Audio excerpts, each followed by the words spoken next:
Salut, bienvenue à tous. On est le samedi 11 avril, donc officiellement on est le premier jour des vacances scolaires, même si là les jours avec le confinement n'ont plus vraiment de sens. Mais voilà, je profite du doux soleil sur mon extérieur, sur ma petite terrasse, pour aujourd'hui vous parler des personnes créatives qui m'entourent et qui m'inspirent. Donc je vous conseille de, comme moi, prendre un petit truc à boire parce que j'ai une dizaine de personnes à vous présenter et à mon avis ça va durer un petit moment vu que j'ai pas mal de choses à dire sur chaque personne. La majorité des personnes sont dans ma promo, dans mon BTS design graphique et après il y a des personnes d'à peu près tous les univers qui se retrouvent aussi dans cette vidéo. Pour commencer, je voulais vous parler de Nico. Nico il est dans ma classe et il fait de la photo et il a fait un projet, du coup c'est totalement d'actualité, avant qu'on soit tous confinés. En classe, il nous a proposé pour les personnes qui avaient envie d'être volontaires de nous prendre en photo avec un masque. Et c'était à nous de choisir le masque. Et donc c'était pas forcément des masques très classiques qu'on pouvait porter. Et chacune a pris un accessoire qu'il voulait pour représenter ces masques-là. Donc je vous laisse voir un petit peu les photos. Voilà, je trouve son travail vraiment intéressant et il fait des photos, des portraits de plein de... Enfin, il fait aussi beaucoup de portraits.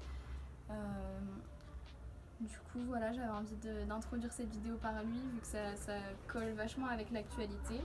Donc n'hésitez pas à aller le suivre sur son compte Insta de photos parce qu'il y a pas mal d'autres choses qu'il fait et puis vous verrez la suite. Là j'ai fait une petite sélection mais il y a beaucoup d'autres photos qu'il a pu faire.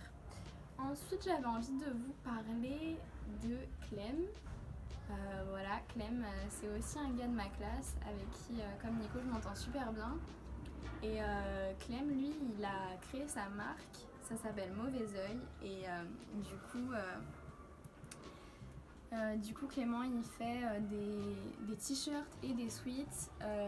Du coup je peux vous en montrer un. Moi j'ai la version noire. Donc il y a le petit logo devant et après dans le dos il y a le visuel qui est vachement plus grand.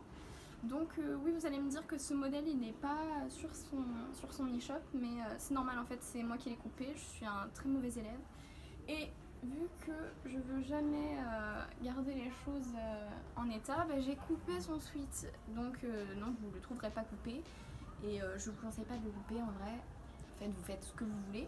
Mais du coup voilà, Clément il sérigraphie tout seul à la main dans son garage tous ses suites, donc c'est vachement de taf et il y a mis beaucoup d'énergie et je trouve que c'est vraiment important de soutenir ça.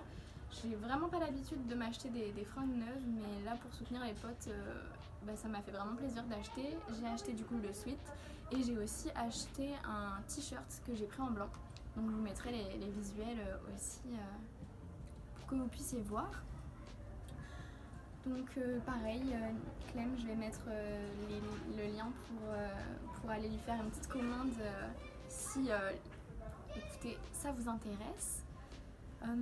Ensuite du coup, pour rester dans les suites, j'avais envie de vous parler de Julie.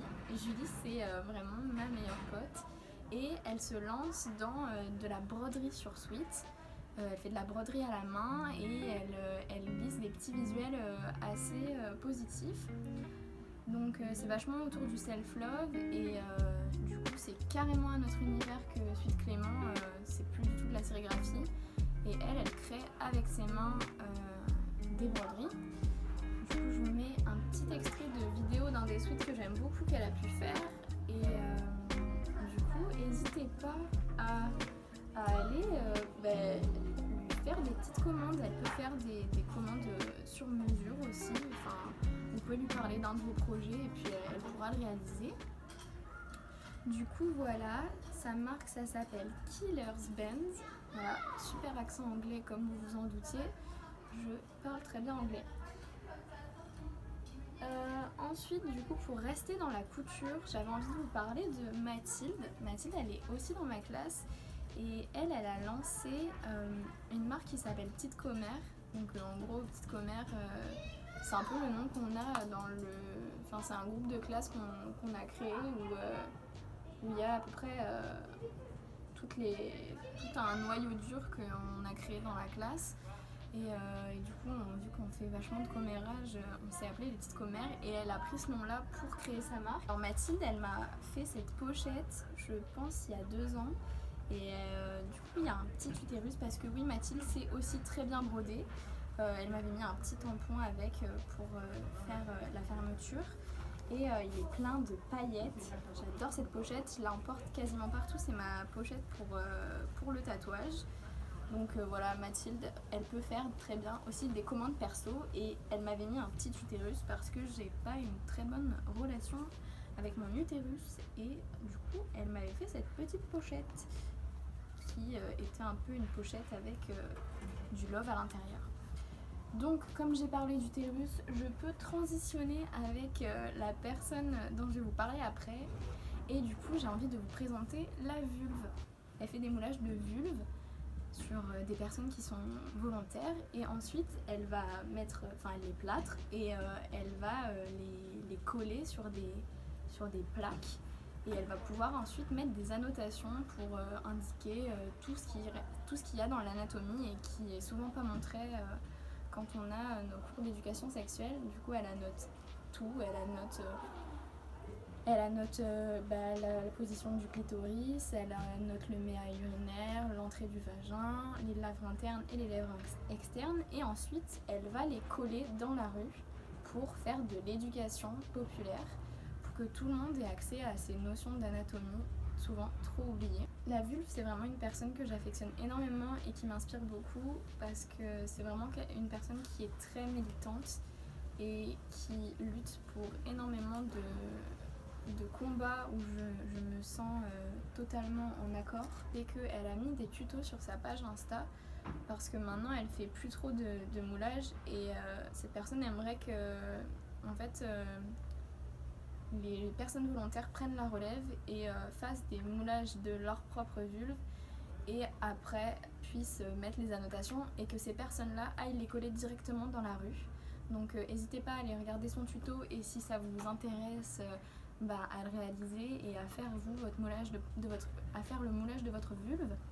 Donc voilà, n'hésitez pas à lui poser des questions si vous avez des besoins par rapport à du matos, elle peut vous conseiller où en avoir, comment s'en procurer. Du coup, voilà, n'hésitez pas à lui envoyer des petits messages et plein de love parce que son travail est vraiment d'utilité publique. J'avais envie de vous parler de Lisa. Lisa, elle est dans ma classe aussi et elle a fait pas mal de photos en argentique, que ce soit de la couleur ou du noir et blanc, quand on est parti en voyage scolaire à Prague avec toute la classe et elle a un regard, je trouve, avec la photo, elle a une sensibilité. Elle a fait beaucoup de photos qui sont troubles, mais j'aime vraiment justement le fait qu'elles soient troubles. Ça leur donne vraiment une vibration particulière.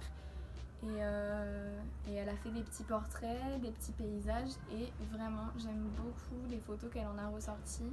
Je suis hyper fière d'elle parce que elle ose pas trop... Enfin, elle débute sur Instagram et elle ose pas trop montrer son travail. Et je trouve que vraiment ce qu'elle a fait niveau photo... Enfin, j'ai adoré et j'aimerais trop qu'elle puisse avoir vraiment de la visibilité parce que la photo c'est quelque chose qui la passionne et du coup elle n'ose pas trop montrer ce qu'elle fait, pourtant elle fait des trucs vraiment très chouettes. Donc voilà, Lisa, je pense que c'est une personne vraiment à aller encourager. Ensuite j'avais envie de vous parler de Carla May. Carla May, on a été ensemble quand... j'ai fait une mana et elle était dans la même classe que moi. Donc c'est une mise à niveau en art appliqué. C'est ce que j'ai fait juste avant mon BTS.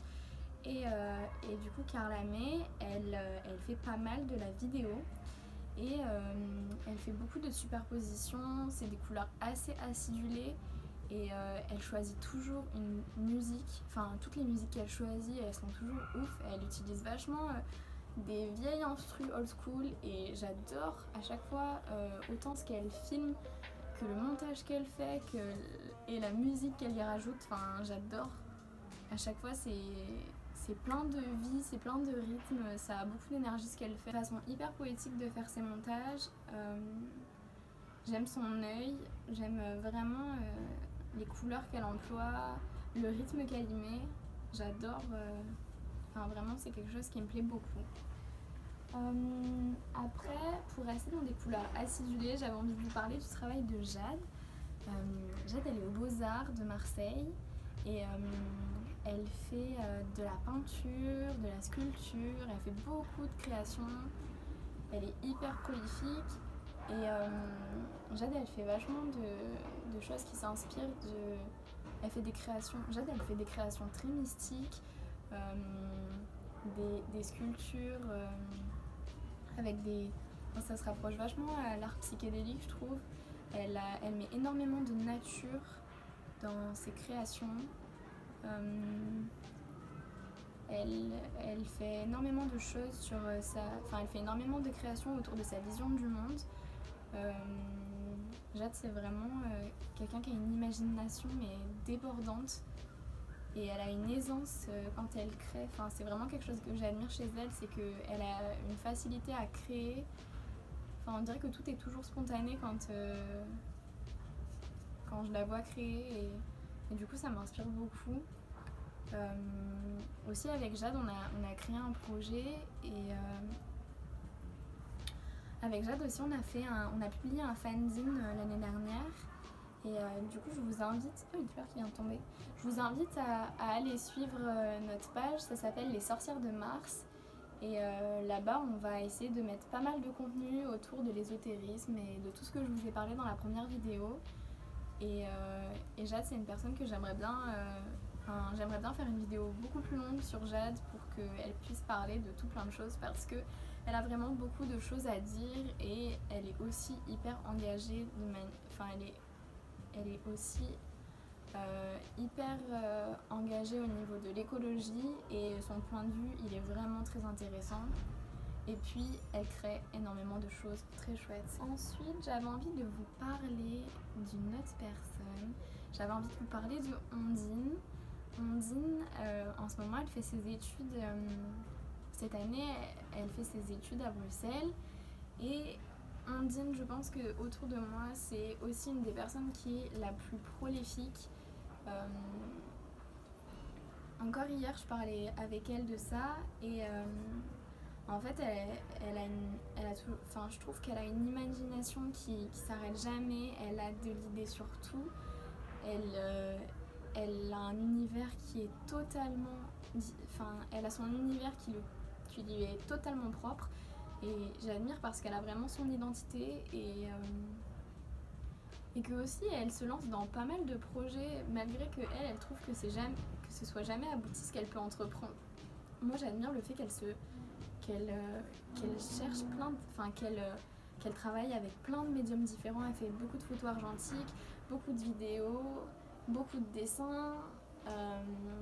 Et pareil, je trouve qu'elle a un œil qui est totalement différent.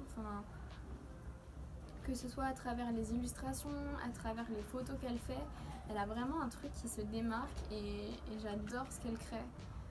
Et je suis hyper sensible à ce qu'elle crée et je trouve que ça a beaucoup d'âme et qu'elle fait quelque chose qui est vraiment...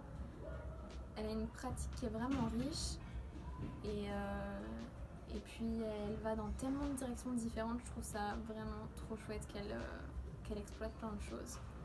Donc voilà, elle m'aura sûrement fait d'ici... à mon avis, au moment du montage, elle m'aura fait une petite sélection de ce qu'elle avait envie que je vous montre parce qu'elle fait tellement de choses que c'était hyper dur de choisir. Du coup, j'ai préféré que ce soit elle qui choisisse ce qu'elle avait envie que je puisse présenter. Parce que vraiment, sans mentir, je crois que j'aime quasiment tout ce qu'elle a fait. J'ai plein de dessins à elle qui sont collés dans mon appartement et qui me rendent hyper heureuse quand je les vois. Donc ensuite j'avais envie de vous parler de Zoé. Zoé, c'est un personnage totalement haut en couleur. Je trouve que Zoé est hyper forte en animation parce que de base déjà elle dessine super bien et du coup de le mettre en forme pour l'animer, c'est un jeu d'enfant pour elle. J'avais envie de vous parler de quelques projets qu'elle a pu faire. Donc en fait elle a fait des visuels parce qu'elle va faire un petit fanzine, que ce fanzine après soit possiblement présenté au planning familial et que le planning familial l'édite avec elle. Et du coup elle a fait des visuels qui seraient plutôt des stickers sur les MST et je les trouve super bien illustrés. Elle a vraiment beaucoup d'humour, du coup elle fait des trucs qui sont souvent assez décalés et assez drôles. Zoé est une fan incontestable de Jul. À mon avis elle vit pour cet artiste tellement elle l'adore. Enfin j'adore Jul aussi mais elle c'est vraiment très puissant son adoration. Et du coup elle a fait un montage que personnellement j'adore. Elle a fait un montage où Jul est une drag queen, où Jul se transforme en drag queen et franchement je trouve que le décalage, enfin j'aimerais trop qu'un jour ils puissent voir cette photo parce que vraiment son montage il est génial. Voilà Zoé, rien que son pseudo Insta c'est à boire du graphisme, donc vraiment n'hésitez pas à aller follow tout ça.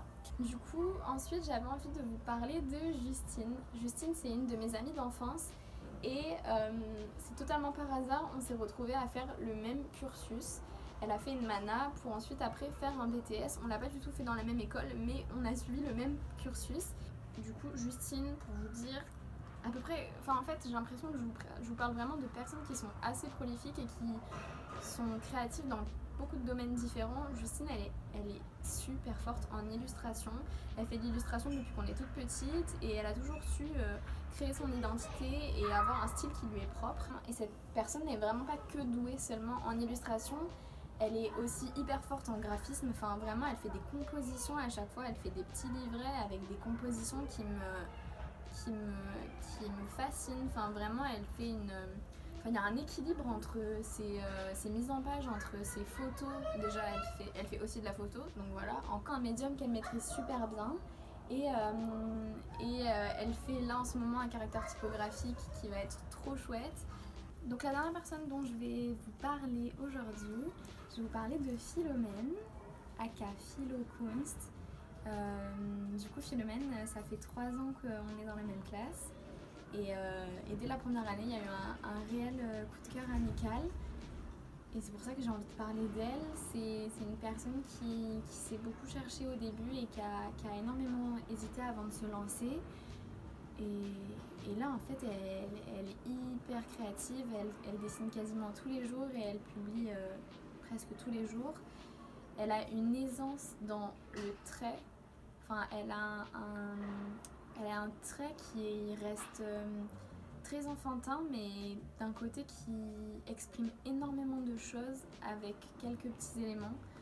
Enfin je trouve qu'elle a une facilité à dessiner plein de choses. Et en fait qu'elle trouve son dessin raté ou non, elle le publie.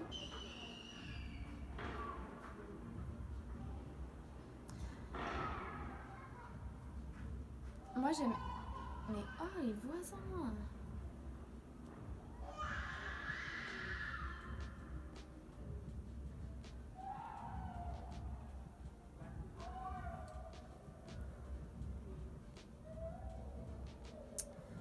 Moi j'aime beaucoup ce qu'elle crée et j'ai énormément de confiance sur le fait qu'elle réussisse à devenir illustratrice reconnue d'ici quelques années.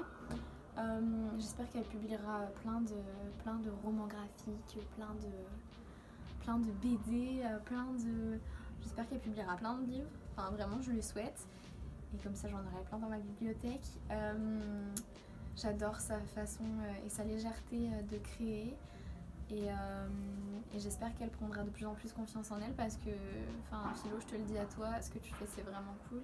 Je vous ai fait une sélection de 10 personnes à peu près, mais en vrai je pense que j'aurais pu vous parler de quasiment tous mes potes parce qu'ils sont tous créatifs de manière totalement différente, hein. Chacune avec ses médiums, ses techniques et ses outils. Mais voilà, il y a beaucoup d'énergie créatrice autour de moi et du coup j'avais envie de vous en parler. Et j'espère que voilà, cette vidéo qui est un peu longue vous aura intéressé et je vous dis à plus.